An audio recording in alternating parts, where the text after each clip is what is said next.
ಅದನ್ನೆಲ್ಲದು ನಾನು ಅಷ್ಟು ದೊಡ್ಡವಲ್ಲ, ಆ ಹೇಳೋಷ್ಟು ಶಕ್ತಿ ನನಗಿಲ್ಲ. ಅದೇನಿದ್ರು ಹೈಕಮಾಂಡ್ ನಿರ್ಧಾರ ಮಾಡುತ್ತೆ. ಯತೀಂದ್ರವರು ನಮ್ಮ ನಾಯಕರು, ಅವ್ರೇನು ವಿಚಾರ ಹೇಳಿರ್ಬೋದು, ಆದ್ರೆ ಬಟ್ ನಾನು ಹೇಳೋಷ್ಟು ದೊಡ್ಡವ ನಾನಲ್ಲ. ಕಲ್ಟ ಫಿಲಿಮ್ ಚಿತ್ರೀಕರಣ ನಡೀತಿದೆ ಕೊಪ್ಪಳ ಜಿಲ್ಲೆಯಲ್ಲಿ, ಅಂದ್ರೆ ಇದು ಕಲ್ಟ ಫಿಲಿಮ್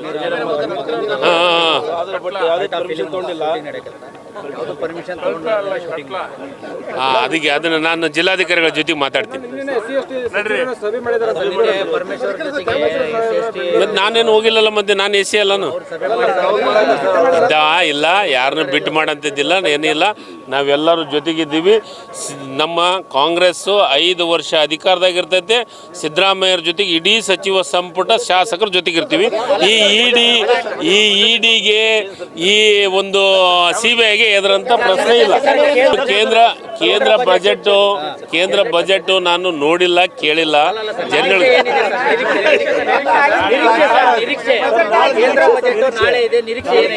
ನಾನು ಕರ್ನಾಟಕ ಸರ್ಕಾರದ ನಿರೀಕ್ಷೆ ಇಟ್ಕೊಳ್ಳೋಂಥ ಪ್ರಶ್ನೆ ಇಲ್ಲ.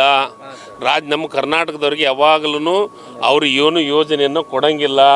ಹಿಂದೆ 5,300 ಕೋಟಿ ಭದ್ರಾ ಯೋಜನೆ ಕೊಡ್ತೀನಿ, ರಾಷ್ಟ್ರೀಯ ಯೋಜನೆ ಮಾಡ್ತೀನಿ ಅಂತ ಹೇಳಿ ಇಲ್ಲಿವರೆಗೆ 1 ರೂಪಾಯಿ ಕೊಟ್ಟಿಲ್ಲ.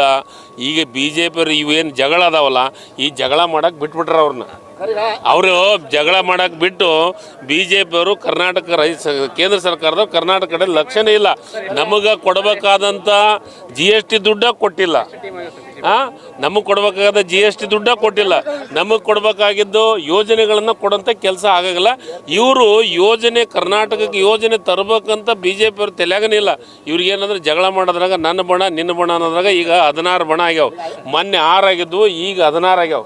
16 ಬಣದೊಳಗೆ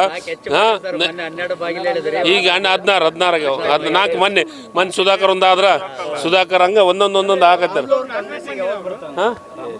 ಸರಿಗ ರಾಮುಲು ಅವ್ರನ್ನ ಕಾಂಗ್ರೆಸ್ಸಿಗೆ ಅವ್ರು ಬರ್ತಾರಂದ್ರೆ ನಮ್ಮದು ಪಕ್ಷ ದೊಡ್ಡದು. ಯಾವಾಗ ಬೇಕಾದ್ರು ಯಾರು ಬೇಕಾದ್ರು ನಮ್ಮ ಪಕ್ಷಕ್ಕೆ ಬರ್ಬೋದು. ಸರಿ, ಈಗ BJಪಿಯವ್ರ ಕೆಲಸ ಏನು? ಯಾರು ಜನಪ್ರಿಯತೆ ಇರ್ತೈತಿ, ಯಾರಿಗೆ ಒಳ್ಳೆ ಕೆಲಸವನ್ನು ಮಾಡ್ತಾರೆ, ಯಾರು ರೈತರ ಪರ ಕೆಲಸ ಮಾಡ್ತಾರೆ, ಕಾರ್ಮಿಕ ಕೆಲಸ ಮಾಡ್ತಾರೆ, ಬಡವರ ಪರ ಕೆಲಸ ಮಾಡೋರಿಗೆ ಇಡಿ ನೋಟಿಸ್ ಕೊಡೋದು. ಯಾಕೆ BJಪಿಯವ್ರಿಗೆ ಕೊಡೋಲ್ಲ ಇಡಿ ನೋಟಿಸು? ಯಾಕೆ BJಪಿಗೆ ಯಾರು ದುಡ್ಡು ಮಾಡಿದವರಿಲ್ಲ? ಯಾರು BJಪಿಗೆ ಯಾರಿಗೂ ಕಾಣ್ತಾ ಇಲ್ಲ, ಶ್ರೀಮಂತರು ಯಾರು ಕಾಣ್ತಾ ಇಲ್ಲ. ಕಾಂಗ್ರೆಸ್ದವ್ರಿಗೆ ಯಾಕೆ ಇಡಿ ನೋಟಿಸ್? ಇಂಥ ಇಡಿ ಮತ್ತು CBIದಿಂದ ನಮ್ಮನ್ನು ಕಾಂಗ್ರೆಸ್ದವ್ರನ್ನ ಎದುರಿಸುವಂಥ ಪ್ರಯತ್ನವನ್ನು ಮಾಡ್ತಾರೆ. ಎದುರಂಥ